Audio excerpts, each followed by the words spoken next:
Good morning. We've got something a bit different here this morning.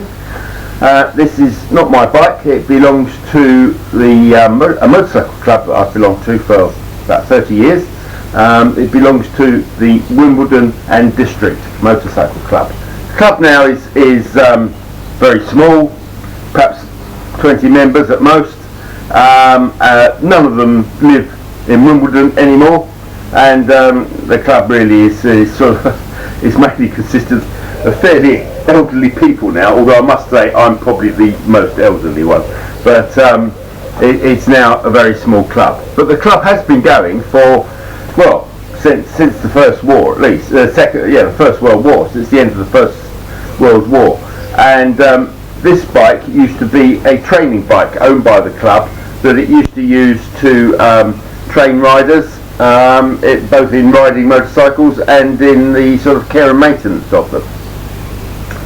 It's a 1924 BSA B25, otherwise known as a BSA Roundtank, which you can see where it gets its name from. We've had this bike, as I say, the bike has been in the ownership of the club for nearly 100 years, and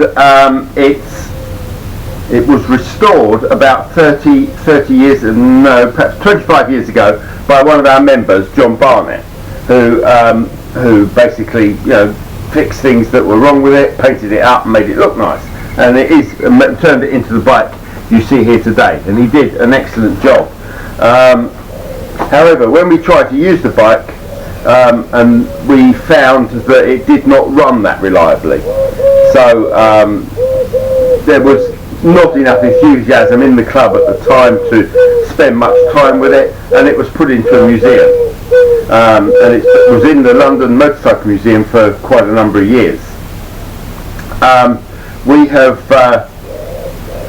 that museum closed down regretfully earlier this year, so we took the bike back into our ownership, and I currently am looking after it, and I volunteered to recommission it and also to see if we can get it to run reliably. So today is about really seeing how it runs. It does start, but now we need to see whether or not it will go for a decent run and perform reliably. So after this bit of video, where I'm going to walk you around the bike and just sort of show you what it's got and how it's made and so on, we'll then take it out for a run. I'm hoping that to take it to East Grinstead and back, which will be about a 14-mile round trip. If it does that happily, then I think we can feel pretty satisfied with ourselves. Okay, let's have a closer look now at the motorcycle. We come down to it so we can have a good look at the engine. Now it is a 250cc side valve engine. It's got a very primitive oiling system. You can see those two copper pipes coming down to the engine, and where they go into the engine there is a small oil pump. So although above on the tank you can see a pump arrangement, we'll have a closer look at that later, that is really sort of auxiliary. It does have pumped oil, so you don't it makes it easier to ride than perhaps an earlier generation of bikes. So it's a side valve. You can see the exposed valve gear there, the valve springs, just close up a bit, there we are, the valve springs of the bike. 250cc, sparking plug in the top there. You may be able to see just a screw-in bolt in the top of the cylinder head. That's to help you find top dead center. You take that out, that helps you find top dead center if the bike needs its timing done. There we can see the joints where the oil pipes go in. The tank itself is a double tank, petrol and oil. We've got girder forks, as you can see, simple pair of girder forks to provide suspension at the front, and a lightweight wheel. The bike has good full mud guards to try and protect from the weather. There's a little toolbox at the back there. Now the gearbox is a 2-speed hand change unit. A 2-speed hand change gearbox. So really that's first, second, neutral. The bike, as you may have noticed, at the front has no braking. At the rear there are 2 rear brakes, or two. One of them is this one. This pedal here operates one of the back brakes, and there's a lever up on the handlebar that operates the other. You may think this is rather strange, but about this time the government passed a law that any motorcycle should have 2 brakes. What they failed to specify was that one of the brakes should be on the front wheel. So a lot of manufacturers, BSA included, in order to comply with the law in the cheapest possible way, put both the brakes on the same rear wheel. Coming up, there's a rack at the back, which is a nice little thing. Chain drive, as you can see, to the rear wheel. Primary chain case here. Behind that tin cover, the clutch is there, of pretty standard, what most people recognise as a motorcycle clutch.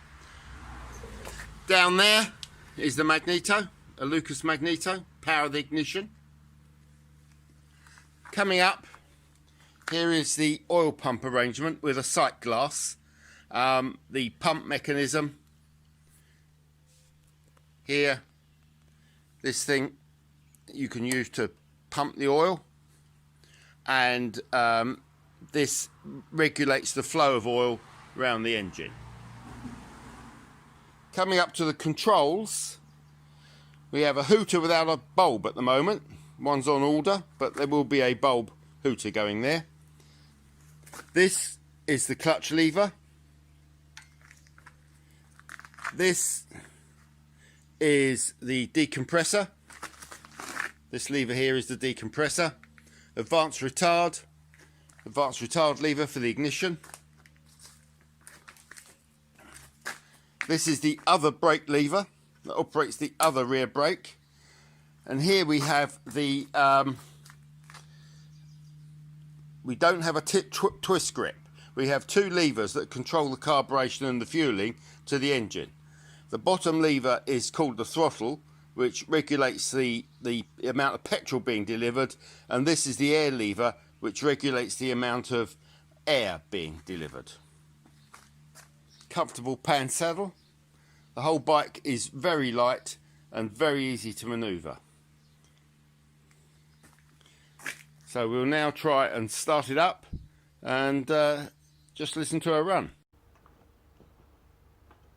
Alright, to start the bike, you turn the petrol on under here, advance the ignition, have it about halfway advanced, tickle it, get it flooded, and this is the tricky bit, getting that set right.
All we need to do now is see how far it runs.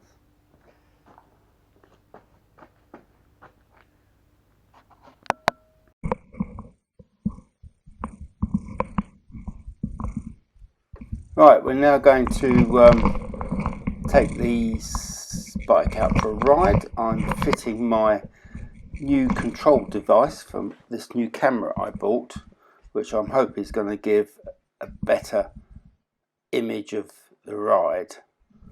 So put that in its little sat-nav holding case.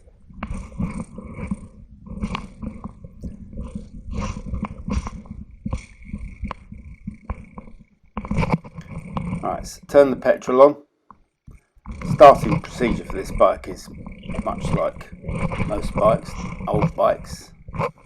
Get it off the stand and put the stand up, clips in here, the rear stand clips in that little clip on the mud guard. Stride the bike.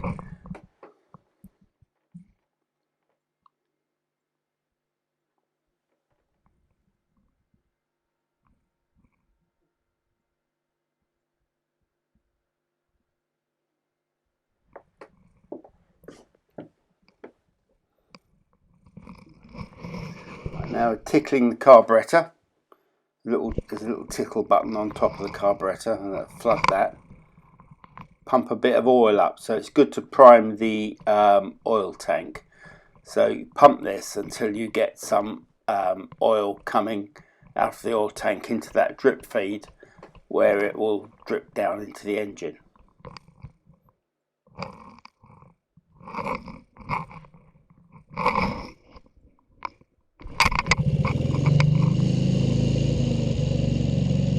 Just the air, try and get that set right so that it will start into neutral. Make sure we're in neutral, and we're off. Bike started.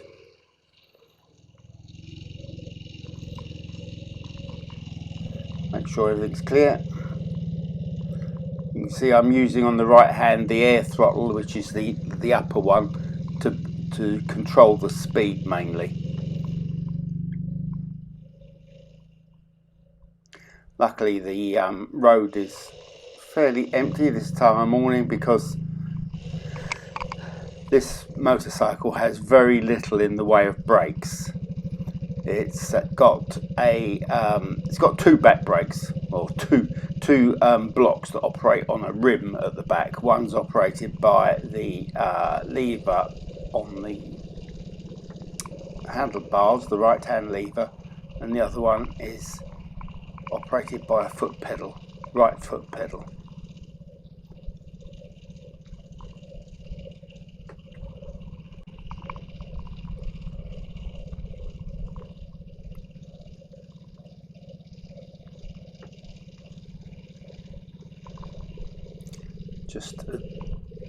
Just there I adjusted the advanced retard lever, which makes a significant difference in how fast the bike goes. It's good to, if you're plonking up a hill in second, retarding it helps it.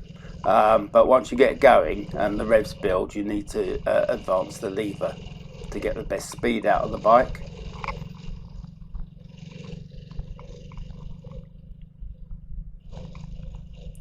I would estimate, as you can see, the motorcycle doesn't have a speedometer, but I would estimate that you can probably get it up to about 45 miles an hour, maybe 50 top end. I don't know, difficult to tell.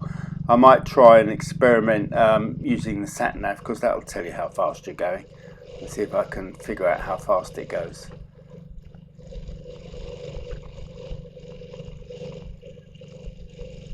Girder forks work surprisingly well. I mean, it's a comfortable little motorcycle, and those wide bars, it makes for quite easy riding it on nice empty roads where you don't have to worry about using too many levers or trying to stop the thing. Here we are coming up to the junction with the A264, so I'm already slowing it down on that air lever.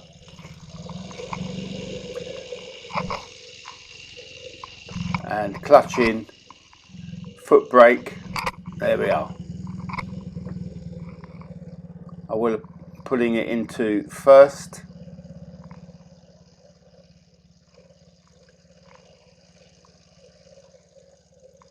Bit of early morning traffic coming up here from Ashurst.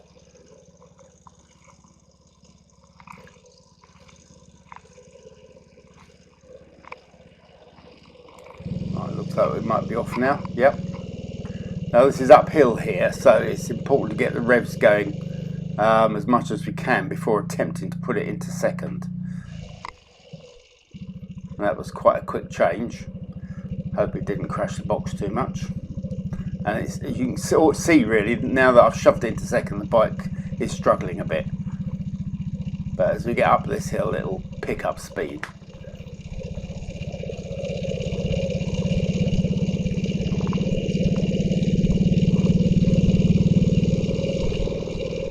Now, the road's now going downhill as we go towards Colstock Cross. So I've just eased back the throttle a bit because the bike is now going fairly fast. And this is A264 is a nice ride to ride this motorcycle on because it's good quality road, and there aren't too many hazards and things on it that might cause you to have to stop the thing clearly, and you can generally steer quite well. We're now coming up to the Colstock Crossroads, which is quite a dangerous staggered crossroad, so just keeping an eye open here, but I have right away, so hopefully I shall be able to sail through without having to attempt to stop it. There we go. There's the other junction. So this little bike now is probably approaching its top speed. We're probably doing something like 45 to 50.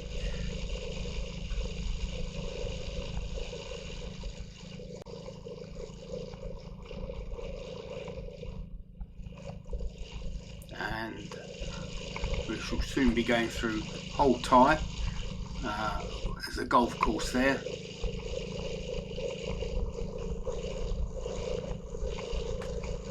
You can see on the right hand side of the handlebar the two throttle levers. The slightly longer one supposed to control the petrol richness, and the upper shorter one controls the air. Generally speaking, I use just that air one to slow the bike down or to speed it up. And you can see me sort of using it every now and then just to alter the speed of the bike. Don't really use the other one. It says in the handbook that if you're going uphill to shut it off a bit, which is supposed to help, but I've not really noticed that doing anything very much.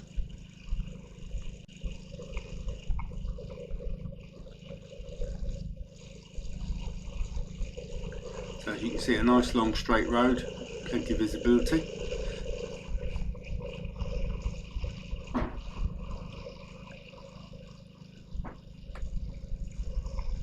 I don't think we'll be breaking that 50-mile-an-hour speed limit.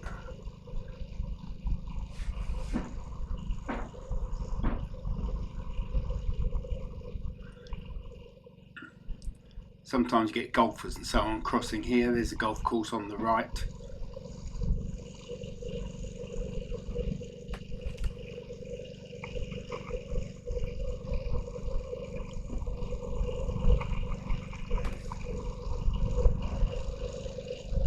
Once we get at the end of this piece of road past the golf course, the road starts to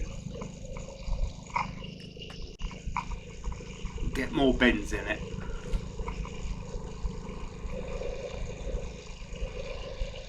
And a little check down, so make sure we've got oil going through the being pumped up through the engine into the sight glass. It's a good idea to keep an eye on that and make sure that oil continues to run. Generally speaking, don't have to use that pump. Once the little pump in the engine gets going, then the oil gets circulated, and there is a little adjuster on the pump to increase or decrease the flow. So I like to err on the side of plenty of oil going, as much oil as I can get almost, as long as it doesn't fill the sight glass up.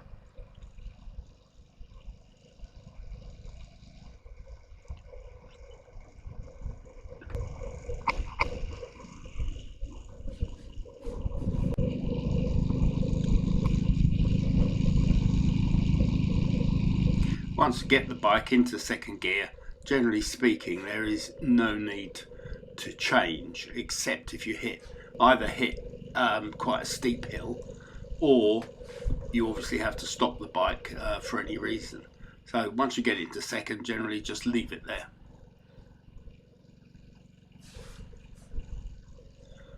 Nice little bends here. The bike corners quite well. Nice. Despite the fact it's got a rigid back end, I mean, as you can see, the quality of this particular bit of A road is pretty good. So I'm not getting bounced about too much. The saddle's comfy and the girder forks work quite well.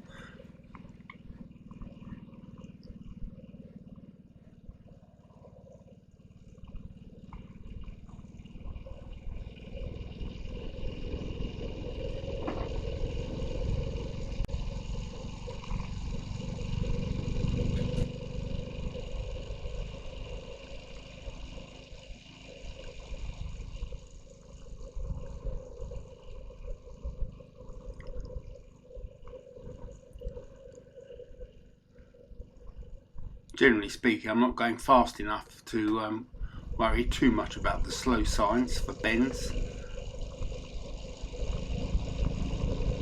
Bike like this, you can generally ride it flat out most of the time.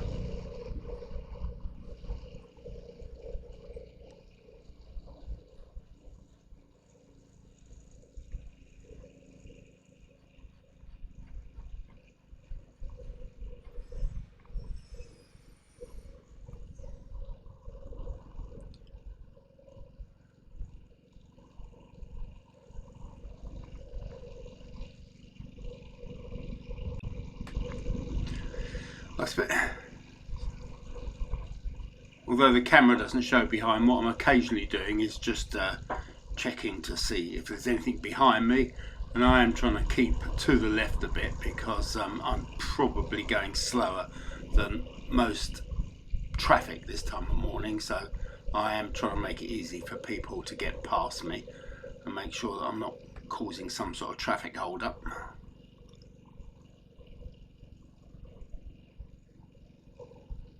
Bit of a hill here, and the bike has slowed down a little bit.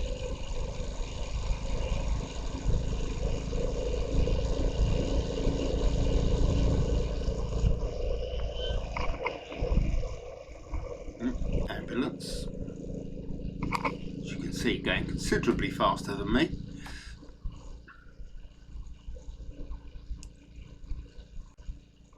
Pretty soon at the end of this straight, be coming into the 30 mile East Grinstead limit.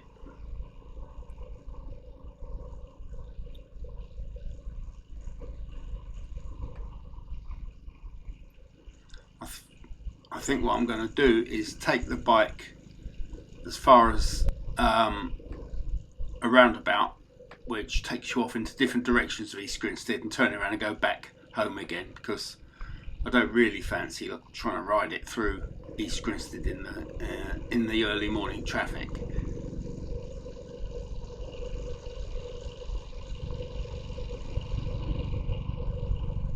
There we are, we're now in the 30 limit. Don't really know what I'm doing, but it's probably not much more. I'm not going to slow it down too much because it's a bit of a hill coming up, and I want to keep the momentum up so that we can get up the hill. This is very dark in here, so slight worry. I've got no lights, so normally I'd have lights on a motorcycle and so that people can see you, but no lights on this bike. I think if I was to use it regularly, I'd put some LED bicycle lights on it. Bike slowed down a bit now. You can probably see that, and as we're coming up a hill into the town. It's not enough to actually have to change down. It's a very torquey little engine, so the revs will still keep pulling quite nicely in second, even though the bike's slowed down considerably.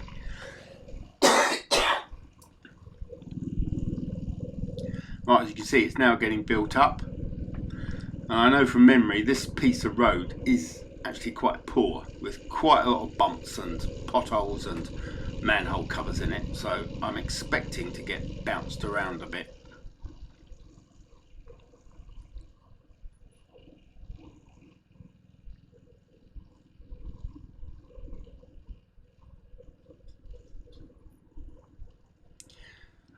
And it's good to keep the bike. I'm probably down to about 30 because I don't want to have to stop it too quickly, because I probably can't.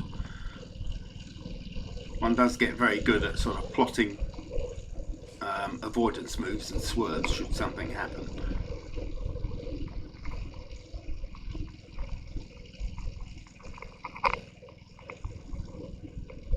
Yeah, faster than a cyclist, how about that?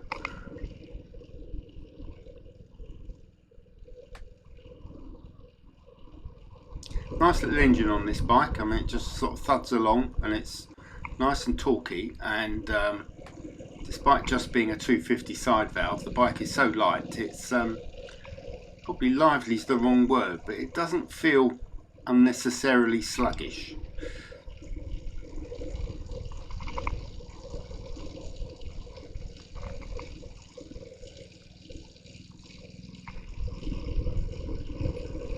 These bikes were very much used as everyday bicycles, for motorcycles for people to go to work on, commuting bicycles really, not sidecar pullers.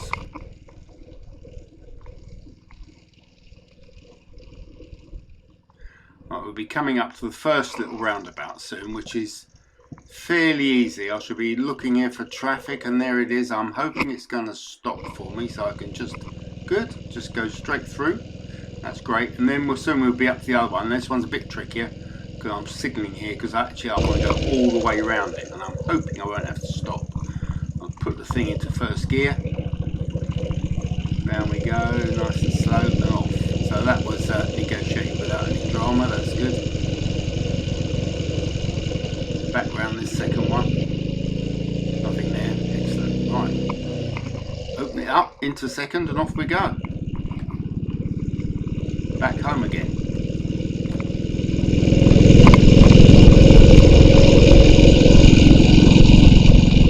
Having refurbished this little bike, I'm pretty pleased with the way it's running.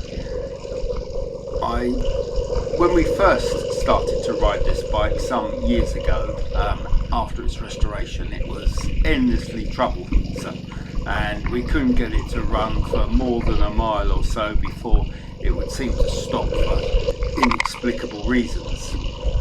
Anyway, working on the magneto, retiming it, and making sure the valve timing was right, etc. It now seems to run really nicely. It's a nice little motorcycle. If it wasn't for the fact that the brakes are so poor, one would be really quite happy, using it every day. The clutch is quite light and nice. It is a bit fiddly, and there's a lot going on when you're in traffic. What with the sort of the throttle lever, which is you have to sort of use your thumb on, and that hand gear change. I'm glad it's only got 2 gears, because I would imagine using a more sort of complex box with 3 or 4 gears, it starts to get a bit onerous and a bit difficult. But this, basically first gear's for pulling away, and then you shove it into second and forget about it, and that's not too bad. But it is the brakes really that make it difficult to use in modern traffic. The brake that's operated from the handlebar lever really seems to do very little at all. The one that's operated by the foot lever down on my right foot, that does slow the bike down a bit. That does slow, but you're not going to stop it quickly. So that's the brakes really. Lack of brakes, the main impediment to using this motorcycle. The engine feels solid, and you feel you could do a long journey on it without any issues. It doesn't seem to overheat. It runs reliably. The carburettor seems okay. I'm a bit worried about it getting dirt in it because there's no filtration of the fuel, but at the moment it's running okay. But perhaps that could be an issue and might need to fit some sort of fuel filter into it.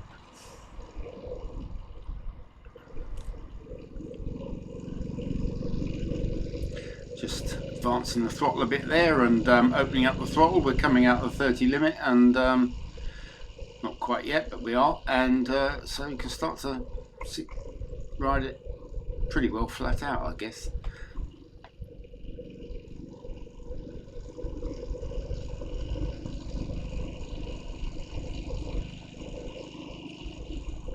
I'm hoping to use this to do the Banbury run, which should be an experience, which is a vintage motorcycle club run for for bikes of this age. Basically, I'm not sure what the cut-off is, but this bike does qualify, being a 1924 machine.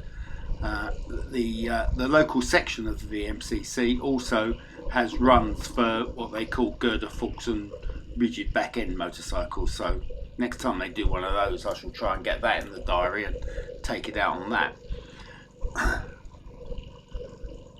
Should be interesting trying to do a VMCC run on it, but they probably have a couple of guys on modern bikes to escort all these old things, so we'll see how that works when we go out on it.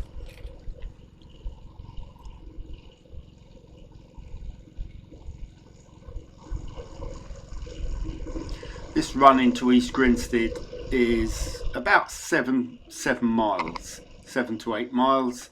So this round trip altogether is about 15 miles. I guess with a bit of calculation on the length of video, could work out the average speed.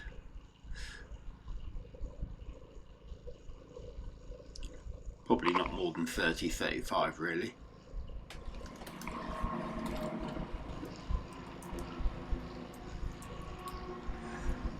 I'm quite impressed that the oiling system on this engine seems to be adequate. This tiny little oil pump, which is driven off, I think it's the sort of half-time pinion between the engine and the magneto, or idler pinion, or whatever you call it, drives this tiny little pump, which it seems to do the job. Engine doesn't overheat, doesn't seem stressed, and you're just getting this little drip down through the side glass of the oil as it's pumped, and I guess from there it runs down this little copper pipe into the engine. But it seems to do the job.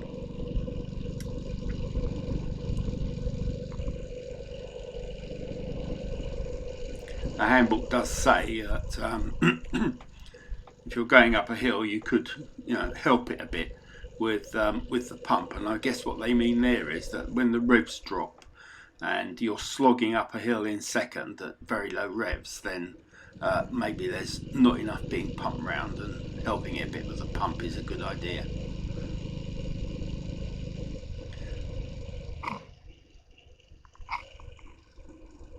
This is fairly hilly country around here, although this road is fairly level. But certainly it might be a challenge riding this little motorcycle in some of the hillier parts of Devon or Cornwall or somewhere.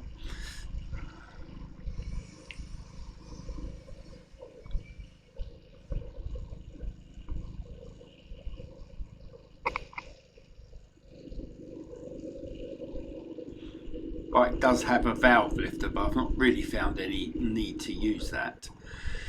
It could be a good way of stopping it, although at the moment, the way the bike's set up, it has no tick over. The carburetor does not have a pilot jet, and it doesn't really have any adjusters on it. So the only way to get it to tick over is to make sure that air lever is just set in the right position. If you shut it off completely, then the engine will die. I am considering perhaps adjusting that cable so that when you do shut it off completely, it is not shut off completely and just leaves the engine at a tick over, which may work, because it would be better, it would be easier to ride if you could just whop that throttle back down and the engine ticked over. Then you could just worry about the gear change then, without worrying that the engine's actually died on you, and then it's needing the back wheel to sort of turn it to get it going again. So that's a refinement I might do, is trying to adjust that cable there so that we get a tick over. Maybe a midway adjuster on the cable might do the trick. Certainly might do that before I take it out on a Banbury run or something like that. There we are, back past the golf course into what is known as the Holtie Straight. This is a straight open piece of road which lots of people use to really open up on. And whilst this part is quite safe for going fast on, it ends up in the Colstock crossroads, which are quite dangerous. And people that don't know this road, they open up along here, perhaps getting up to 80 or some other speed, and then they're on the crossroad and there's traffic all doing all sorts of things. And every now and then we get a rather nasty accident.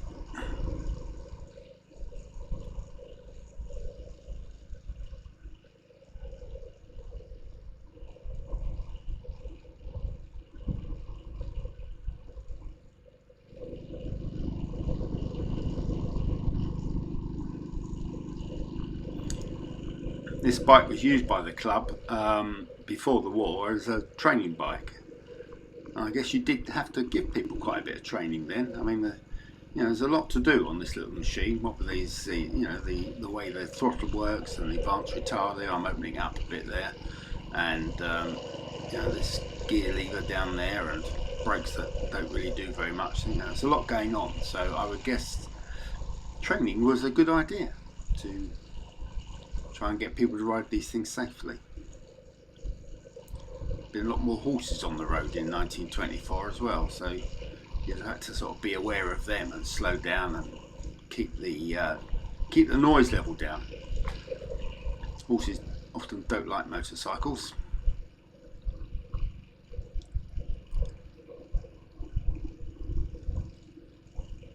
There we are, the infamous Colstock crossroads.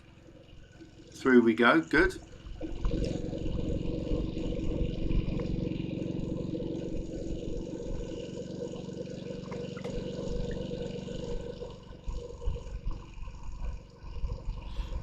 Pretty well downhill now to all the way home.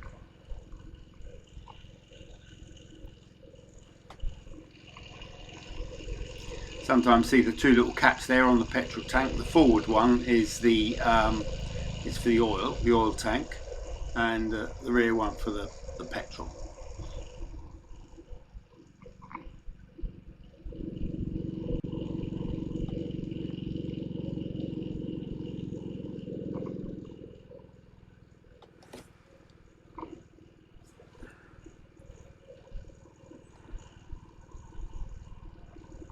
I'm recording this as you probably guessed, as a sort of over recording, having done the run, mainly because trying to ride this motorcycle and talk at the same time is probably beyond my capabilities. It's a lot easier to describe the run and talk about the bike watching the video.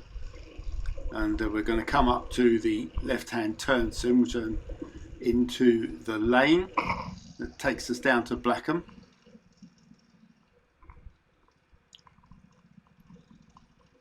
Alright, slow it up.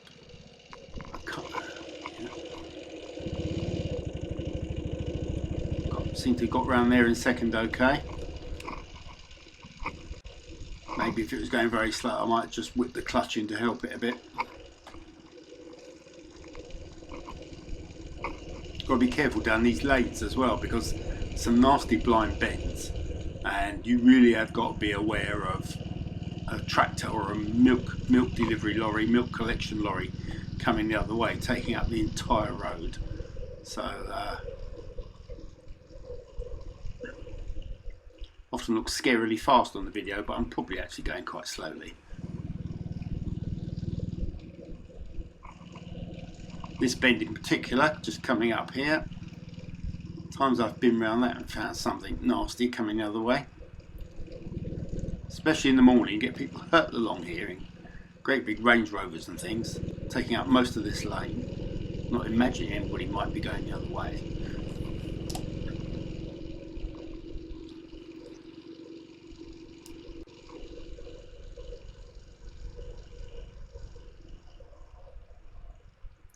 There we go, past Tolhurst Farm, one of our local dairy farms there.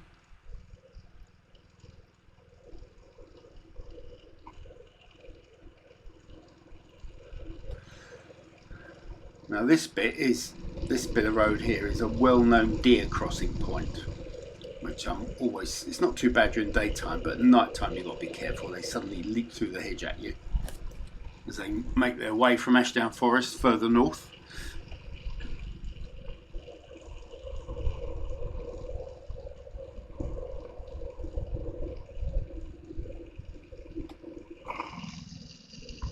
Right, coming back into the village now. Slow it down. Another dangerous little bend here. You get sometimes cars parked outside the church, so you have to be careful. Nothing there today. That's good.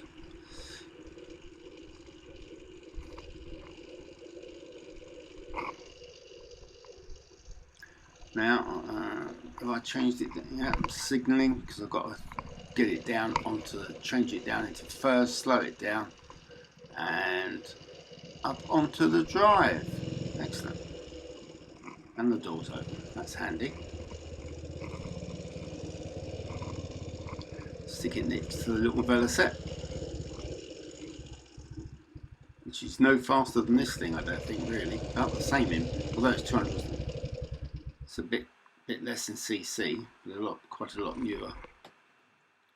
Right, switch off my camera thing. Bonk.